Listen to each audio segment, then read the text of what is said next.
Assalamu alaikum. In this video, we will explain the last objective of this chapter, radioactivity.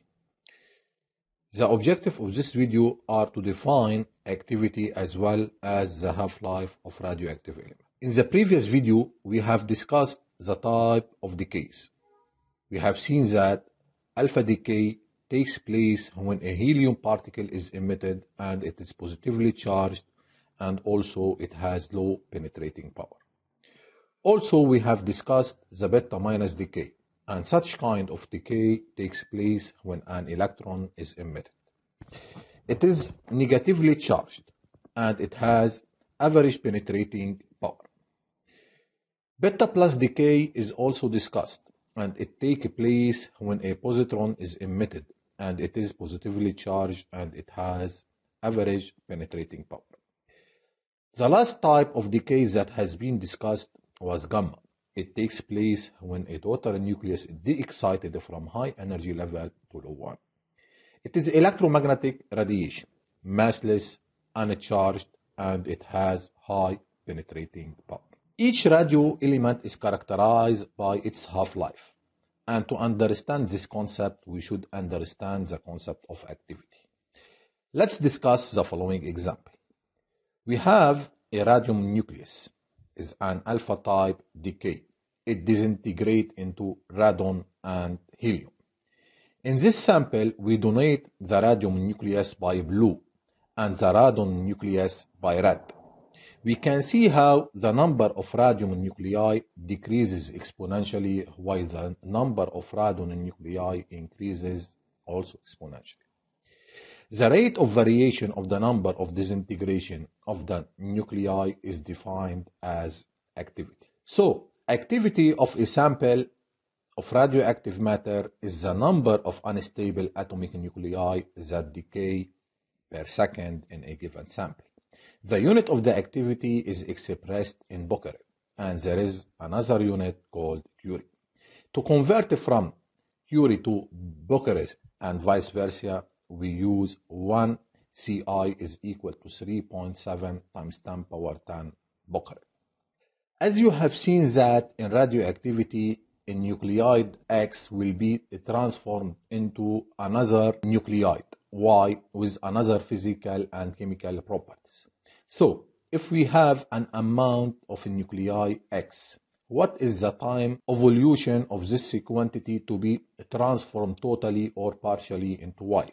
Is it arbitrary evolution? Of course, no. The radio element evolution is controlled by the nature. To understand this evolution, we have first to understand the half-life of a radio element, which is a specific interval of time for each radio element. It is one of the natural properties of the element. Regarding to this animation, half-life is the time taken by the radioactive sample to decay half its initial value. For example, in this animation we have here 10 red particles and 5 of them is decayed into blue particles. The time taken by these 5 red particles to decay into 5 blue is called half-life or period. We can determine the half-life graphically. It is the abscissa of the ordinate that has value equal to the half of its initial quantity. We can see that after first period, the initial amount is reduced to half. It was 100 and it become 50. And after another period, the quantity become to 25. And after another period, the quantity become to 12.5 and so on. To more understand this concept, let's discuss the following case. The adjacent graph represents the number of nuclei of radioactive element versus time. Initially, the number of nuclei is n0, and after one period, the remaining number become n0 over 2. After next period, or 2 period with respect to the initial value, the remaining number of nuclei is n0 over 4. After 3 period, the remaining nuclei are n0 over 8. To generalize a rule and to determine the remaining number of nuclei at time t equal n period, we can use the relation n equal n0 over 2 power n. where n is the number of decay and t equal nt represent the age of the sample. The graph of variation of the mass or the activity of radioactive nuclei versus time is resembled to the curve of variation of the number of nuclei of the radioactive element versus time. All decreases exponentially versus time. Also, we can determine the half-life graphically from each curve. It is the abscissa of the ordinate that has value equal to the half of its initial quantity.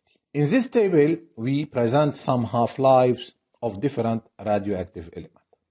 As shown, the radioactive element of polonium nucleus is very small, however, the half-life of the plutonium nucleus is very long. So we can say that each radio element has its own half-life. To practice, let's solve the following application. The period of iodine 131 is 8.1 days. This nucleide is transformed into xenon of mass number 131. In the first question, we have to determine the type of radioactivity of the iodine nucleide. So first, we have to write the equation of decay. The iodine 131 is decayed into xenon 131 plus particle of unknown mass number and the charge number. If we know this particle, we can know the type of decay. We apply the law of conservation for mass number and the charge number. We get Z equal to -1 and A is equal to 0. So the emitted particle is electron since it has negative charge and 0 mass number. So the type of the decay is beta minus. In the second question, we have to calculate the mass of the iodine after 3 periods, knowing that its initial mass is 80 grams. After first period, the remained mass is 4 because 8 divided by 2 gives 40 grams. And after second period, the remained mass is 2 because 4 divided by 2 gives 2 grams. And after t equals 3 periods, the remained mass is 1 gram because 2 over 2 gives 1 gram. Or we can calculate it directly using the relation m0 over 2 power n. In this case, n is equal to 3. So the remained mass is 8 over 2 power 3. It gives 8 over 8, which is equal to 1 gram. The last question asks us to determine the disintegrated mass of iodine, or in other meaning, the mass of the form xenon. The answer is simple. We know that from the previous part that the remained mass of the iodine is 1 gram, and initially it was 80 grams. So the disintegrated mass is 8 minus 1, that gives 7 grams.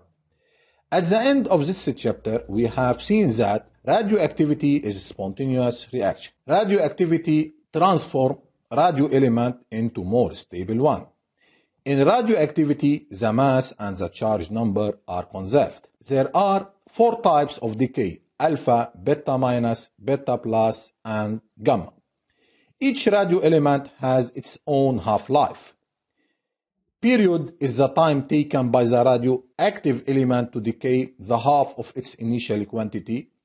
Its SI unit is second. Activity is the number of disintegration per second. Its SI unit is Becquerel. Please watch this video many times and contact your teacher for any further information. Wassalamu alaikum wa rahmatullahi wa barakatuh.